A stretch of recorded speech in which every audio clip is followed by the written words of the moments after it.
Mark Gonzales, he has a master's in education from UCLA, University of California, Los Angeles. He blends hip-hop culture and spoken word into curriculum, classrooms, and facilities.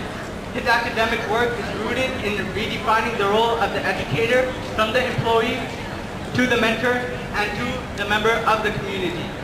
Through youth-driven classrooms and curriculum and accountability, he is transforming education from a site of oppression to one of invention and to one of imagination. Here is Mark Gonzales, activist, educator, and spoken word artist.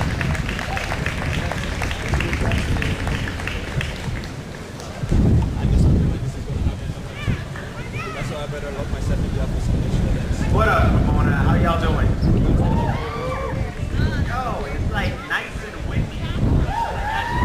I used to live in Riverside. My cell phone number is still 909 from like 10 years ago. 909 gets no love. It's like wherever you, it's funny because those who like, I feel there should be a t-shirt. It's like, I survived the 909 because it's like a bond from like anybody who makes it out. That automatically feel this kindred because a lot of us who have lived here, who grew up here, know the realities of this place and know how we got a lot of beautiful brothers and sisters in this area, but we also got a lot of people who really like to put Confederate flags on their license plates and like to lynch our ancestors and like to deport our present family members. So we did survive the 909 and we're going to continue surviving not only the 909 but the 626, the 310, the 323, the 206, any area code they want to create because our only options are to die or to thrive as a people. It was nice getting that really fancy bio and everything. I'm just a cat who likes life and who likes lyrics. It's really simple. I know a lot of us here, we work hard, both out of school and in school. We work hard for a piece of paper to help pay our rent, and we work hard for that piece of paper that's supposedly going to get us a job. But a lot of people are working hard for other forms of paper. And papers that they're being denied because somebody told them, you need this here just to feed your families. We use this phrase, fight back, a lot. And I don't necessarily fight back as much as I fight forward. I write back to remind people of where we came from and what our ancestors went through and what they're going through because they're still here with us in many forms, and sometimes when we're crying, when we're battled, when we're thinking of taking our own life, when we're thinking of giving up, it's that energy that keeps us going. So in that way they are still here. But you also have to remind people really sometimes to just give them a reality check of how twisted this world can be and how twisted this country can be. For example, I like language, but they fuck with my language a lot. They like to give words that with my language a lot. They like to give words that kind of bend reality. For example, in this country they have a phrase, if I give you something and I take it back, what do they call that? Say that a little bit loud. Never understood the term Indian giver. My original people only gave life to pilgrims 2 centuries before the Bill of Rights, only asking for the right to breath. Instead, they bred us the right to death, and death rights like white rights to land, which landed us right in the middle of reservations, and now you wonder why my hope's reserved. Force a habit. When those with habits hosted masses that labeled us half savage, half heathen, to the point where centuries later we are still believing that we are not beautiful, but no more.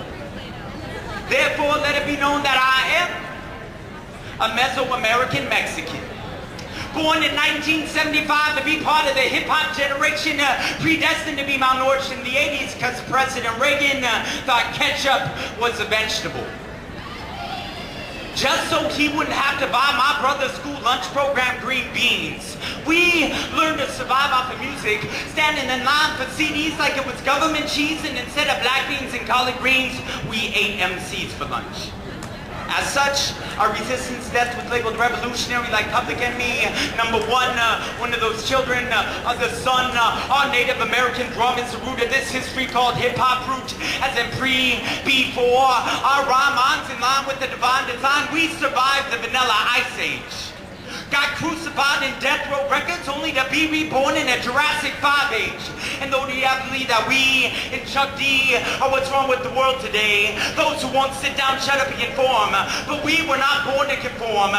We were born to grow, create, rebel, grow, create, rebel. We were born in hell and died twice for surviving. The hood is proof of the afterlife. Life after death. Life called breath. We are beyond Christ. We don't break bread. We break dance and break beats to feed the masses. Masses, meaning people like the Black Panthers, for the people like the word Mexica, the people like Most Death.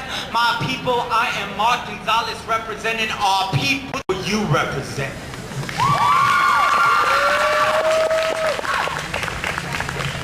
I'm a happy person. I really am.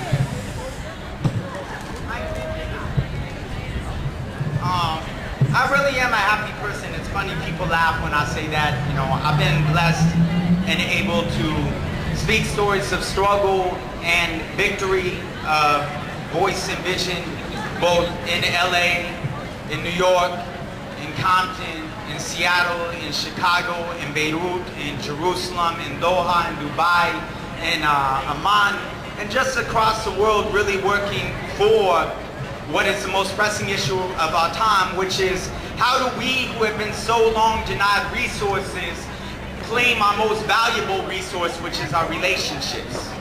And our relationships is a global people of indigenousness. As I was saying, I'm a happy person. I love life. I love love. I love language. I love land. I'm just frustrated that I live in a world that steals my life, my love, my language, and my land. Stop fucking with my shit. It's really simple. You know, it's funny, I got this nice fellowship to get a master's degree in education from the second-ranked graduate school in the nation.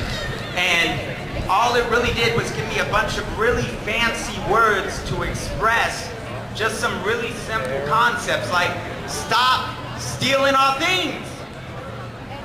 We're a very giving people, and we're a very sharing people. But reality, when we're talking about things of like papers, it's funny that the people who did not ask for papers are now forced to ask from the people who stole their land to stay here. And it's kind of like something simple. I want us all to go back to kindergarten real quick and remember kindergarten. And there was something our kindergarten teacher told us, most of us. That's not yours, give it back. Palestine, the Americas, Caliphas, Haiti, the Philippines, wherever you go across the world, all indigenous people really need to just go and say, hey, you learned this in kindergarten. This land is not yours. Give it back. And we're not asking for people to be expelled or pushed into any sea or ocean.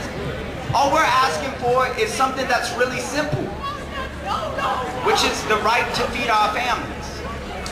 This isn't about the right of immigration, and I think sometimes we allow them to frame the issue. SB 1070, you know, HR 4437, or if we go back to, I think it was Executive Order 6066, which was the Japanese internment camps, or the Jim Crow laws, we have this habit of equating legality with morality.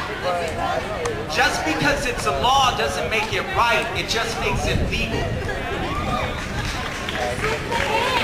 And we must remember that in these days and times, because if it's illegal,